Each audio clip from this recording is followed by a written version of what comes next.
It started at 2:47 a.m., in the dead of night, under the flickering fluorescent light of a desolate gas station. You know, the type, rundown, one flickering bulb with an old Coca-Cola machine that hasn't worked since the early 90s. I was behind the counter, stuck on the graveyard shift, scrolling through my phone when I heard the ding from the front door. Now, at that hour, you don't expect much. Drunks looking for smokes, truckers grabbing coffee, or the occasional weirdo who asks if we sell batteries for cameras at a gas station. But this was different. The man who walked in wasn't drunk or sleepy. He was off, thin, with greasy black hair sticking to his forehead. His face pale like he'd been dipped in milk. His clothes were stained, but it wasn't oil or grease, it was darker, wetter. He kept his head down as he shuffled to the back of the store. I should have ignored him, kept my head down like I always do, but something about him made me freeze. My gut told me to stay on alert, and my gut has never been wrong. Then he started laughing, low at first like a wheeze, but it grew louder, echoing through the aisles of chips and candy bars. It wasn't the kind of laugh you hear from someone who's having a good time. It was guttural, raw, like something broken trying to sound human. "Hey," I called out, trying to mask my unease with authority. "You need help finding something?" No response. The laughter stopped as suddenly as it began, and the silence that followed was worse. I peeked over the counter and saw him standing at the freezer section, staring at his reflection in the glass. But it wasn't right. His reflection wasn't mimicking him. He stood motionless, but in the reflection, his head was tilting back and forth like it was trying to shake loose. My heart dropped to my stomach. "Sir?" I called out again, louder this time. He turned to face me, but his reflection didn't. I swear to God, the air in the store got heavier, like it was pressing down on my chest. He started walking toward me, slow and deliberate, dragging his feet on the tile floor. I wanted to move, to run, but my legs wouldn't listen. When he reached the counter, he didn't say a word, just stared at me with hollow eyes that felt like they were looking through me, not at me, and then he smiled. "Do you believe in ghosts?" he whispered. Before I could respond, the lights went out. Complete darkness, except for the dim red glow of the emergency exit sign. When the lights flickered back on a second later, he was gone. But the front door hadn't opened, and the only sound in the room was the buzzing of the lights overhead. I checked the cameras immediately. Nothing. No footage of him entering or leaving. But that wasn't the worst part. The last thing the cameras showed before they cut to static was me behind the counter, talking to no one. And then, in the far corner of the screen, just for a moment, the freezer door opened by itself. Whatever came in that night wasn't human. And it didn't leave.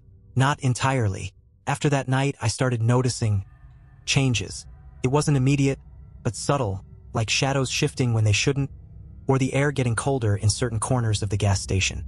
The worst part? The freezer aisle. I'd find the doors open in the mornings, even though I locked them every night before clocking out. Packages of frozen food would be rearranged, some completely ripped open like something had clawed through them. And the smell, God, that smell. Like something had crawled inside the freezers to die and left its rot behind. The manager blamed me for being careless, of course. "You're probably just tired," she said, slapping a checklist on the counter. "Double-check your locks, maybe drink less coffee." But I wasn't tired, and I definitely wasn't imagining it. One night, a few shifts later, the power flickered again, just like before. I was in the middle of restocking the cigarette rack when the hum of the overhead lights wavered, plunging the station into semi-darkness. "Not again," I muttered, grabbing the flashlight we kept under the counter. I made my way around the aisles, shining the beam into the corners. It wasn't just the lights, it was quiet. Too quiet. The kind of quiet that makes your ears strain for any sound, even the buzz of the broken Coke machine.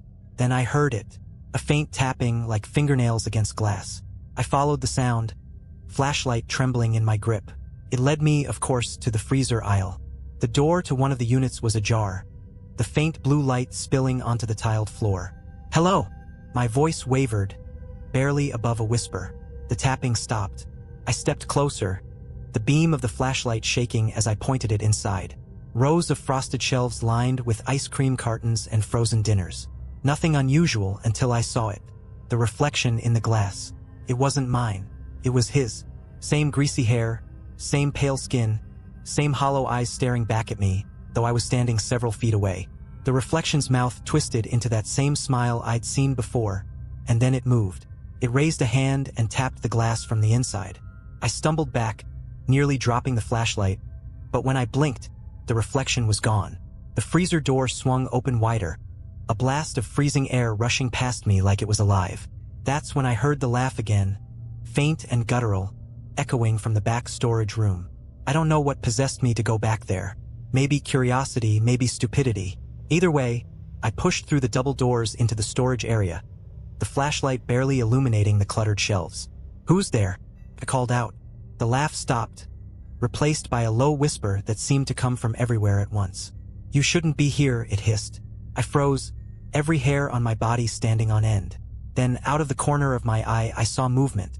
A figure darted between the shelves, too fast to make out clearly, but unmistakably human-shaped. "Stay back!"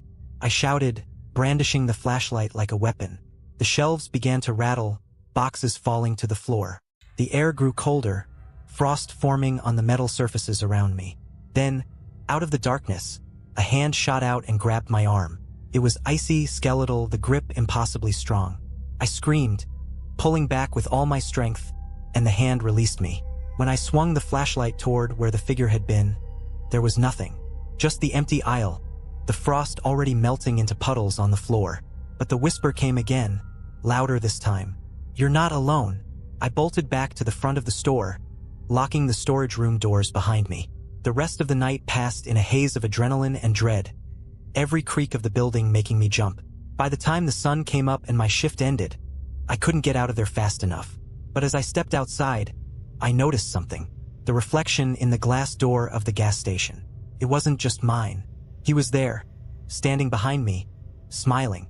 I didn't look back. I didn't go back to the gas station for a few days after that. I called in sick, said I'd caught some stomach bug, and spent those nights locked in my apartment, every light on, a kitchen knife tucked under my pillow. But the thing about jobs like mine is, no one's lining up to take your place. After 3 days, the manager called me and gave me the ultimatum. Either show up for my shift or don't bother coming back at all. So there I was, back behind the counter, pretending to read a magazine but really keeping one eye on the freezer aisle and the other on the clock. Midnight crawled by, then 1, then 2. The hours felt like years, but nothing happened. No flickering lights, no eerie whispers. I started to convince myself I'd imagined the whole thing. Maybe the lack of sleep and boredom had gotten to me. Maybe I just needed to grow up and stop watching scary movies before work. And then, around 3:15, a truck pulled into the lot. It was old, beat up, the kind you'd see in movies about backwoods towns. The headlights cut through the dark, illuminating the glass doors for a moment before shutting off. The driver stepped out, and immediately, something was wrong. He or it was tall, unnaturally so. His shoulders were broad, his posture rigid. He wore a baseball cap pulled low over his face, and his clothes were too clean, too new. It was like someone had dressed up a mannequin in fresh work clothes and sent it in. I couldn't see his face, not really, but I could feel his eyes on me as he walked through the doors. "Evenin'," he drawled, voice gravelly but hollow, like he wasn't used to speaking. I swallowed hard and nodded. "Evening. Need anything?" He didn't answer, just stood there staring. Then he turned and walked slowly to the freezer aisle. My stomach twisted into knots. I tried to focus on the magazine in front of me, but my hands were shaking too much to hold it steady. The man stopped in front of the freezer where I'd seen the reflection. He opened the door, reached in, and pulled out a single pint of ice cream. Then he turned, still clutching the pint, and walked to the counter. "That all?" I asked, trying to sound casual, but my voice cracked halfway through. He didn't respond, just placed the ice cream on the counter and slid a crumpled $20 bill toward me. As I rang him up, my eyes flicked to the security monitor above the counter. The cameras showed every angle of the store except him. Where he should have been, there was nothing.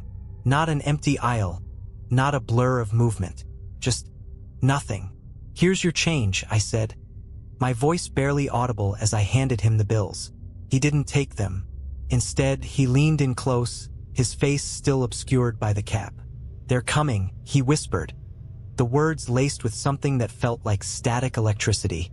Before I could ask what he meant, he turned and walked out of the store, leaving the ice cream behind. I watched him climb into the truck and drive off, the taillights disappearing into the darkness.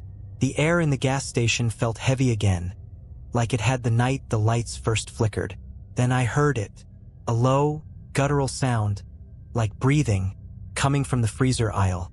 I grabbed the flashlight, my hand trembling, and made my way toward the sound.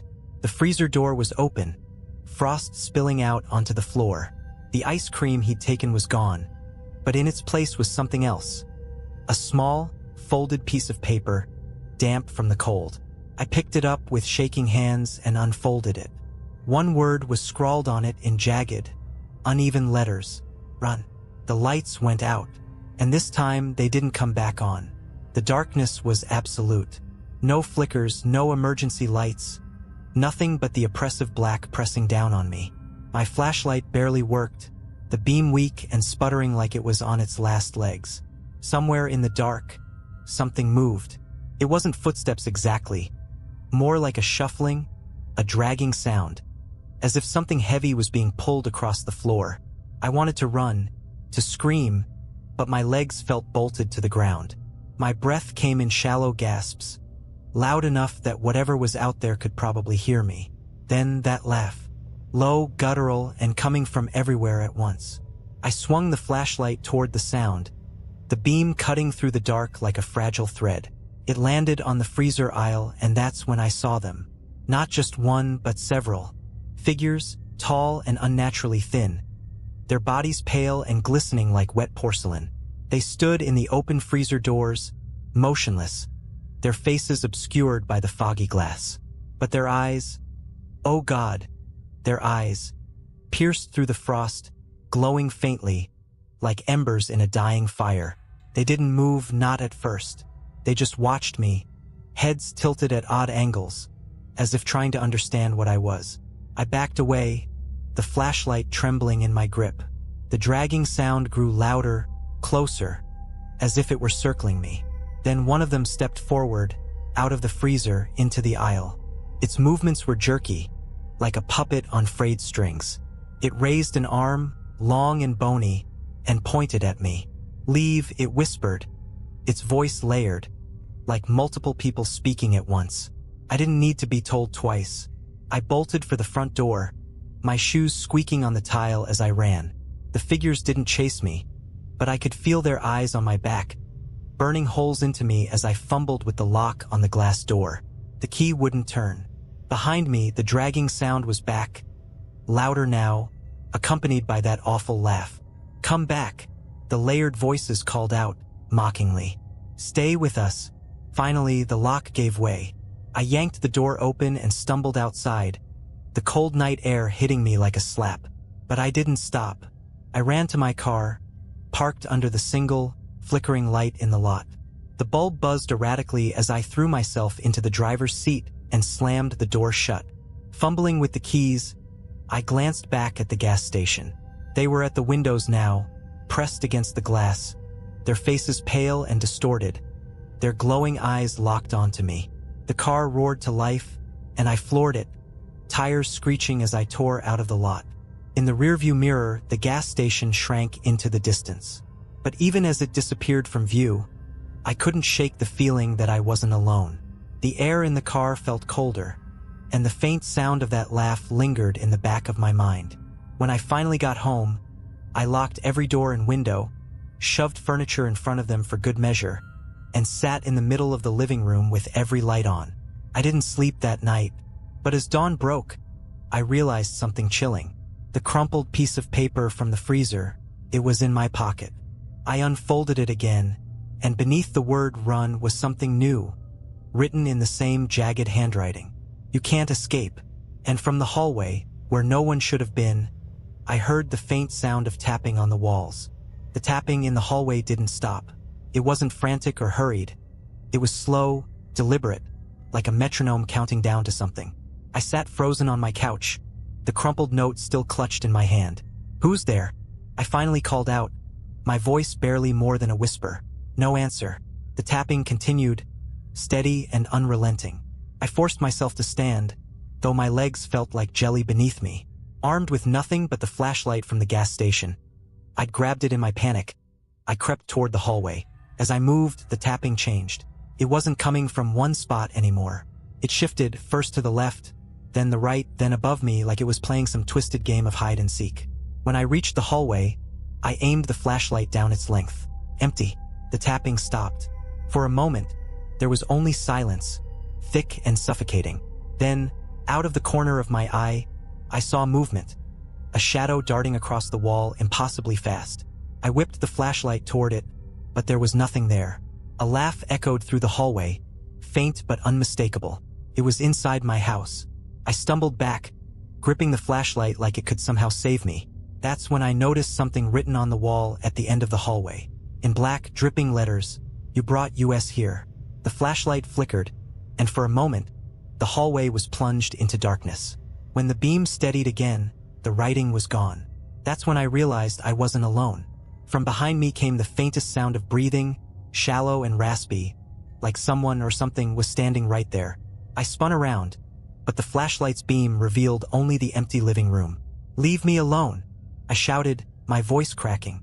The laugh came again, louder this time, reverberating through the house. Then the lights went out completely. Panic surged through me as I fumbled my way back to the living room. I had to get out, had to leave, even if it meant running into the street in my pajamas. But as I reached the front door, it wouldn't budge. The lock twisted and turned under my hands, but the door refused to open. From behind me, in the pitch-black darkness, came a whisper.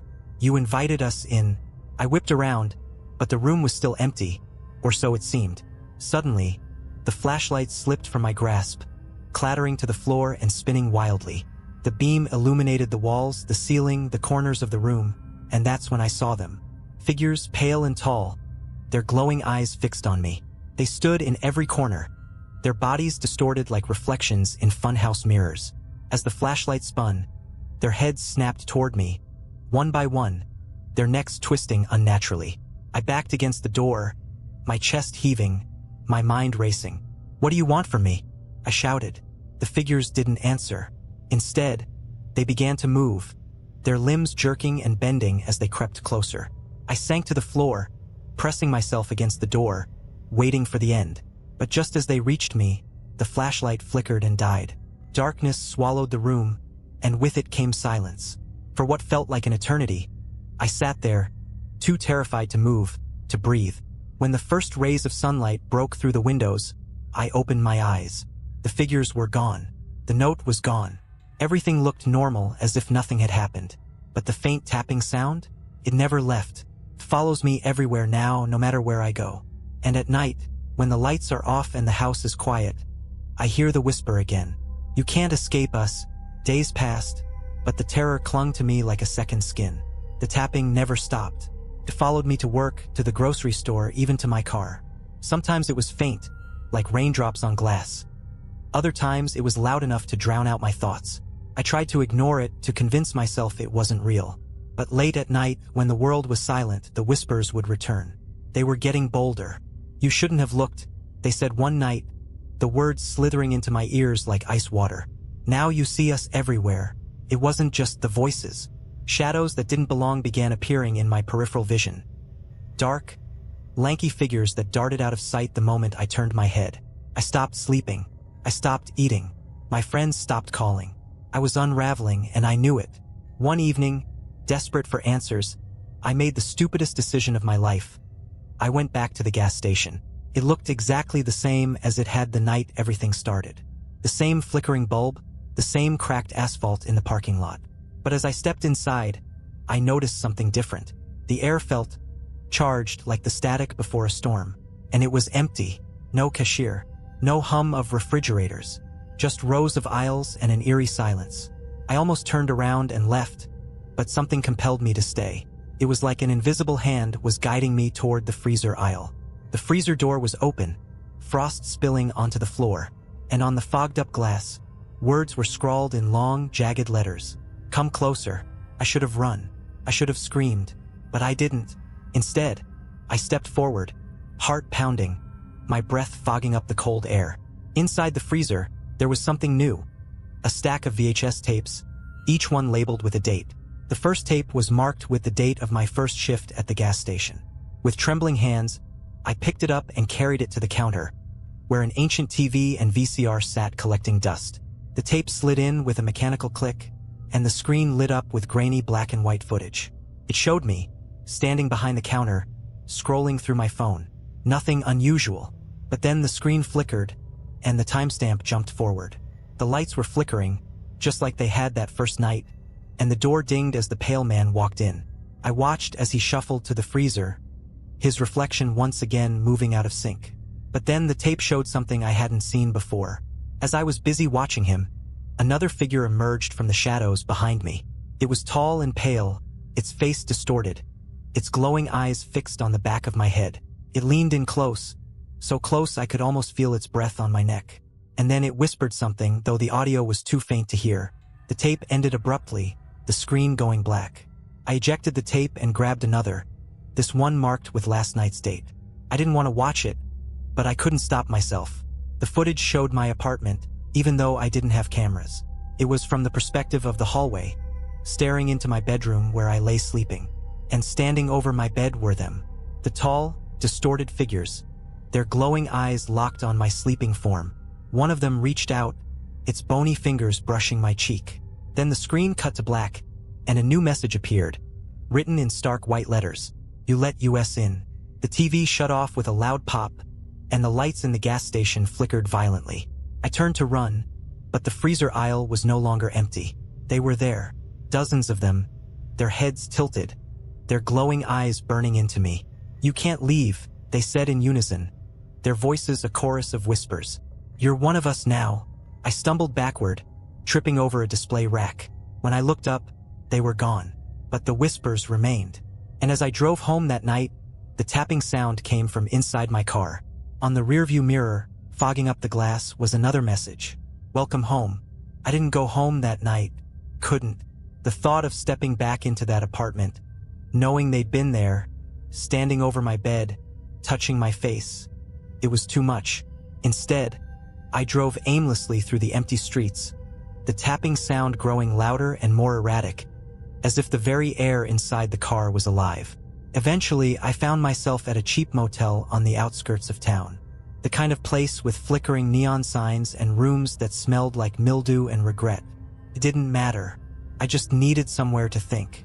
The clerk barely looked at me as I checked in, handing me a key attached to a heavy brass tag. Room 217. I locked the door behind me and shoved a chair under the handle for good measure. The room was small and stale, with peeling wallpaper and a single dim lamp. But it was quiet, and for the first time in days, I felt like I could breathe. I sat on the edge of the bed, staring at the crumpled piece of paper I'd brought from the gas station. The one with the word "run" scrawled on it. I should have thrown it away, but I couldn't. Something about it felt important. Then, as I sat there in the silence, the lamp began to flicker. No, I whispered, clutching the paper tighter. Not here. Not now. The tapping started again, faint at first, coming from the walls. It grew louder, more insistent, like fingers drumming against the thin plaster. I pressed my hands over my ears, rocking back and forth on the bed. Leave me alone. The lamp went out. In the pitch darkness, the tapping turned into banging, heavy and deliberate, as if something was trying to break through the walls. Then came the whispers. You can't hide from us, they hissed. You brought us with you. I scrambled for my flashlight, the one constant in this nightmare, and flicked it on. The beam swept across the room, illuminating the cracked walls and faded carpet. And them, they were everywhere. Pale, twisted figures, their glowing eyes staring at me from the corners of the room, from the ceiling, even from the mirror on the wall. You let us in, they said, their voices a chorus of overlapping whispers. You belong to us now. I backed into the bathroom, slamming the door shut behind me. My hands fumbled for the lock, twisting it into place. But the whispers were inside the bathroom, too. The mirror over the sink began to fog, words scrawling across it in jagged, dripping letters. We see you. I turned the flashlight toward the mirror, and for a split second, I saw my own reflection. But it wasn't me. It was them, staring back with those glowing eyes and twisted smiles. The banging grew louder, shaking the door, the walls, the very air around me. I screamed, sinking to the floor, clutching the flashlight like a lifeline. And then, as suddenly as it started, the noise stopped. Silence. I stayed there for what felt like hours, too afraid to move. When I finally opened the bathroom door, the motel room was empty. The lamp was back on, the walls unmarked. But on the bed, where I'd been sitting, was a new piece of paper. It was blank, except for a single word written in bold, black letters. Soon. And as I stood there, staring at the paper, I heard the faintest sound of tapping this time, coming from inside me. The tapping inside me was subtle at first, like a faint drumbeat beneath my skin. I clutched my chest, half expecting to feel something crawling there, burrowing deeper. But there was nothing, just the maddening rhythm that wouldn't stop. I drove back to the gas station. I didn't want to, I needed to. Whatever this was, whatever they were, it all started there, and I had to find a way to end it. The parking lot was empty when I arrived, the flickering light casting shadows that seemed to stretch and shift unnaturally. The front door was locked, but as I pressed my hand against the glass, it swung open on its own. I stepped inside, the familiar hum of the refrigerators oddly absent. Felt dead. The aisles were empty, the shelves barren. The air was heavy, oppressive, like the building itself was holding its breath. The freezer aisle was dark, the doors covered in a thick layer of frost. At the far end, where the last door had always stood ajar, a faint glow pulsed. I didn't want to go closer, but the tapping inside me grew more insistent, like it was drawing me forward. As I approached the freezer, the glow intensified. The door swung open slowly, revealing something that stopped me cold. It wasn't food or frost this time. It was a tunnel, a narrow, pulsating tunnel that seemed to stretch infinitely into darkness. The walls were slick and alive, veins of light pulsing in time with the tapping inside me. The whispers returned, louder now, filling my head with overlapping voices. Come to us. Join us. You can't run anymore. I felt myself step forward, my body moving against my will. The tunnel seemed to draw me in, its pull irresistible. No! I screamed, digging my heels into the floor. The tapping inside me turned into pounding, like my heart was about to explode. My vision blurred, the room spinning around me. And then I heard it, a voice. Not theirs, but mine, my own voice, calling from the other end of the tunnel. Help me. I froze, my breath hitching in my throat. It was me, but it wasn't. The voice was strained, desperate, like someone drowning in darkness. Help me. It screamed again, louder this time. I shook my head, backing away from the freezer. No, you're not real. This isn't real. But the tunnel seemed to grow, the glow spreading, consuming the walls, the ceiling, everything. The figures appeared again, emerging from the edges of the light.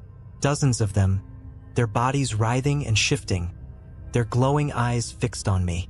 You belong to us now, they said in unison, their voices deafening.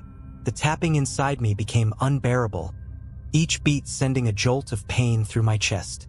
I fell to my knees, clutching my head, trying to drown out the whispers. Then I remembered the flashlight. My shaking hand found it in my pocket, and I turned it on, aiming the beam at the tunnel. The light seemed to cut through the darkness, the figures recoiling as if burned. The whispers turned to screams, the walls of the tunnel shaking, cracking. I didn't wait to see what would happen next. I ran, through the aisles, past the counter, out into the parking lot. The gas station erupted behind me, not in fire, but in light, blinding, searing light that swallowed everything. I stumbled to my car, barely managing to get the engine started before I sped away. In the rearview mirror, the gas station was gone. Not destroyed, asterisk gone asterisk, just an empty patch of dirt where it had once stood. But the tapping, still there, and every time I look in a mirror, I see them, watching, waiting, and I know this isn't over. Not yet. The tapping is relentless now. It doesn't just echo in my chest or my mind. It's everywhere. In the walls of my apartment, the pipes of my sink, the ticking of my clock. It syncs with my breathing, my heartbeat, until I can't tell where it ends and I begin. I stopped going to work, stopped answering calls.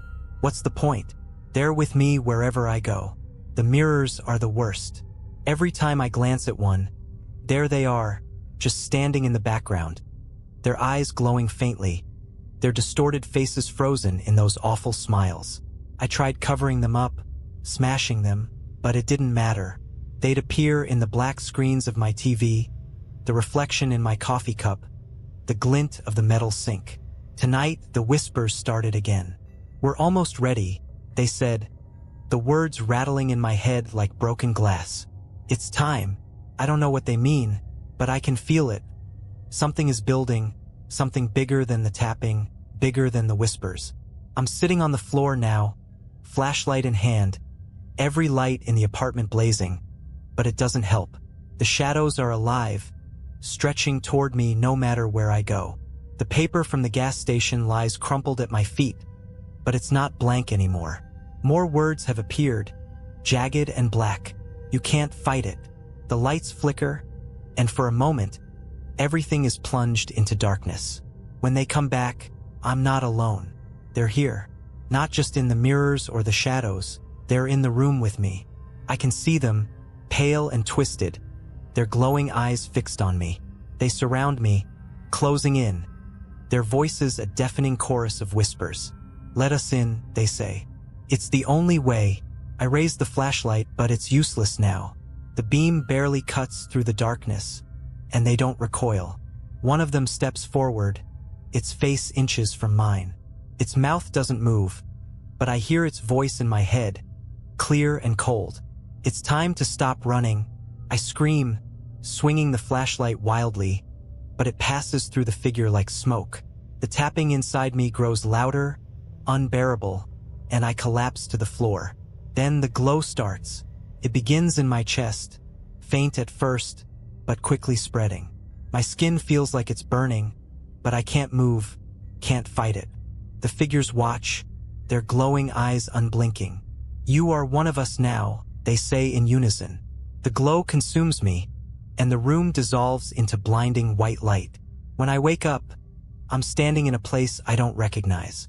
The gas station is there, but it's different, brighter, cleaner, like it's been frozen in time.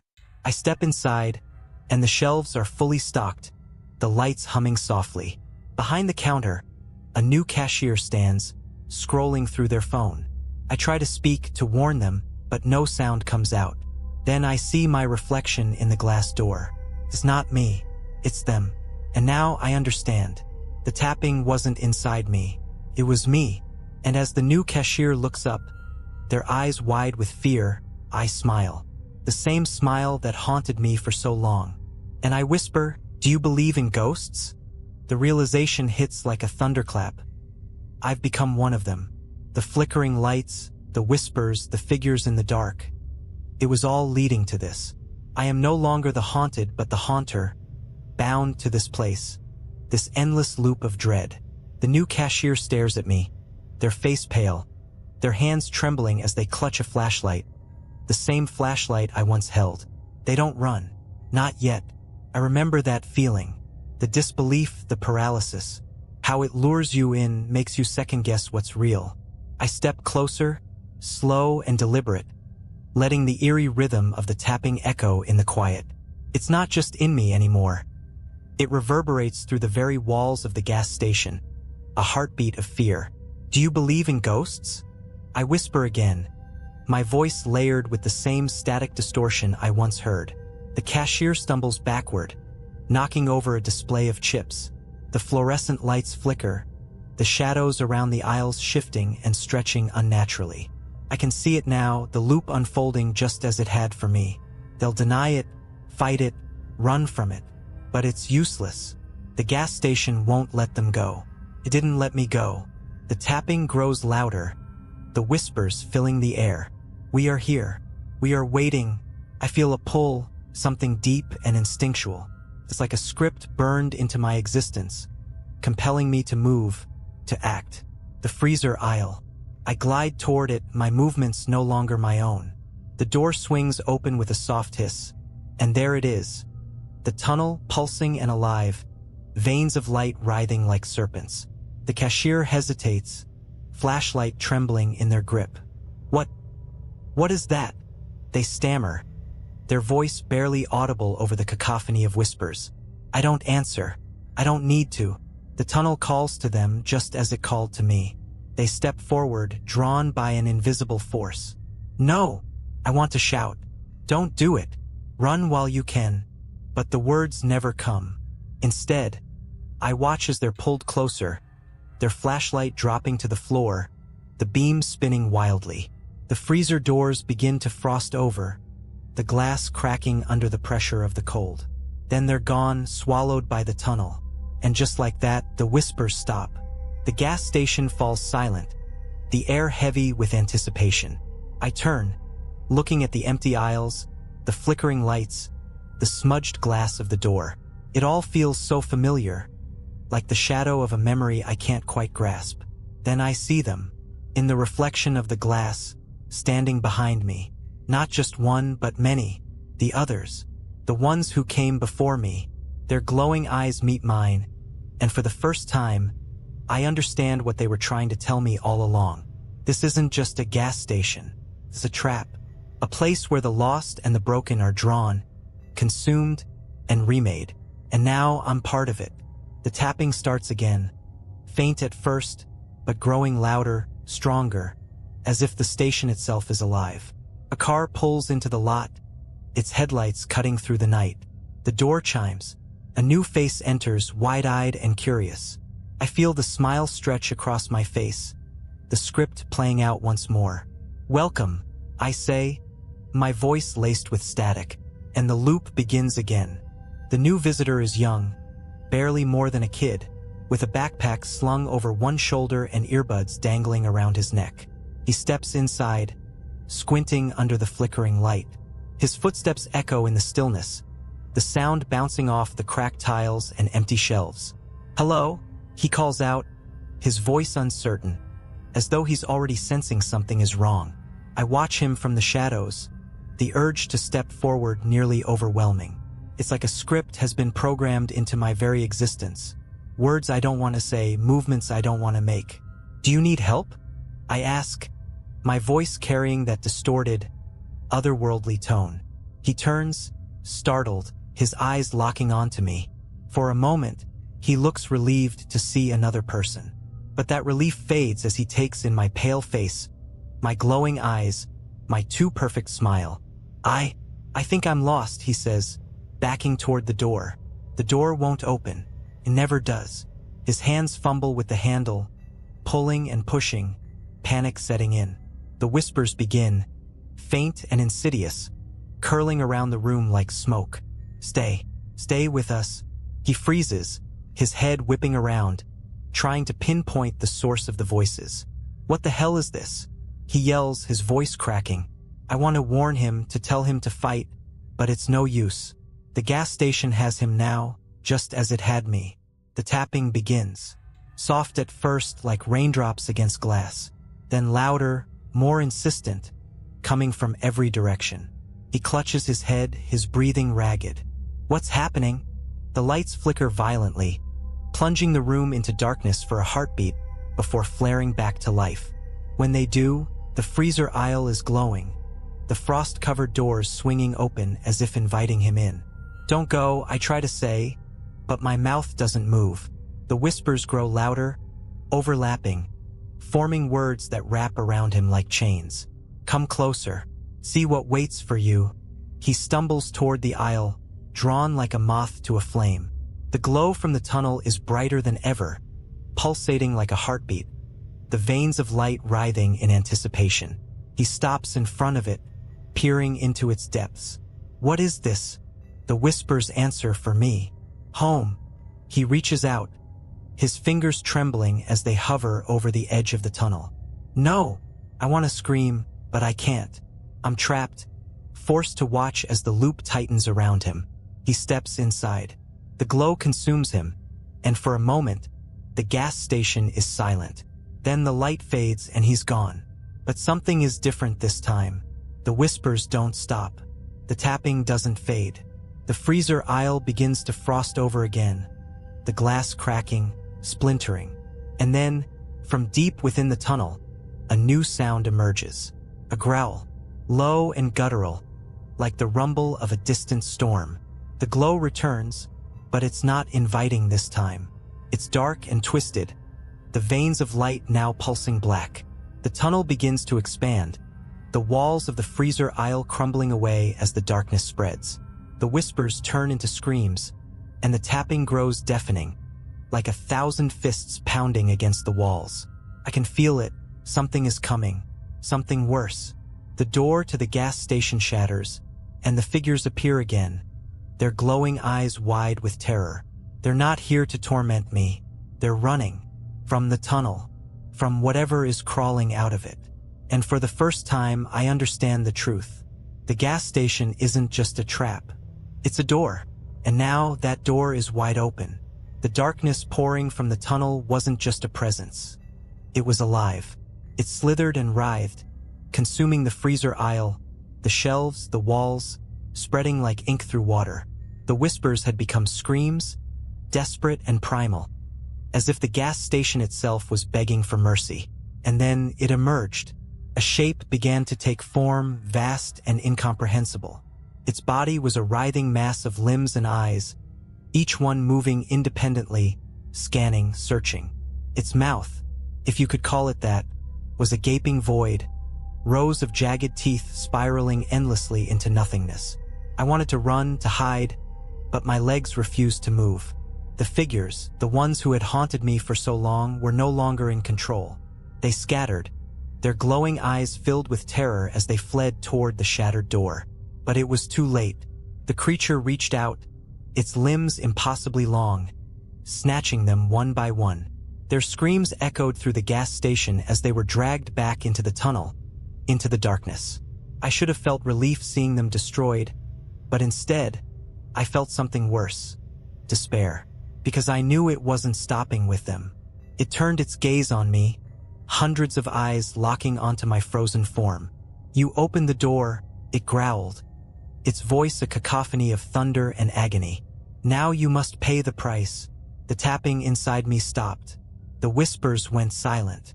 And for the first time since this nightmare began, I felt completely alone. The creature moved toward me, each step shaking the ground beneath my feet. "Wait!" I shouted, finally finding my voice. "I didn't know. I didn't mean to. Intent does not matter," it snarled. "The door is open, and your world is mine now." I stumbled back, my flashlight falling from my hand. The beam spun wildly across the room, illuminating the destruction, the chaos. And then I saw it, the stack of VHS tapes still sitting on the counter. The first tape, the one that showed me standing at the gas station counter, oblivious to the figure behind me. That was where it began. Somehow I knew what I had to do. I grabbed the tape, my hands shaking, and hurled it into the tunnel. The creature stopped, its eyes narrowing. "What are you doing?" The tunnel reacted immediately, the veins of light pulsing violently as the tape disappeared into the void. The creature roared, its body convulsing, shrinking, collapsing in on itself. "No!" it bellowed, its voice shaking the very air. "You cannot undo this." But it was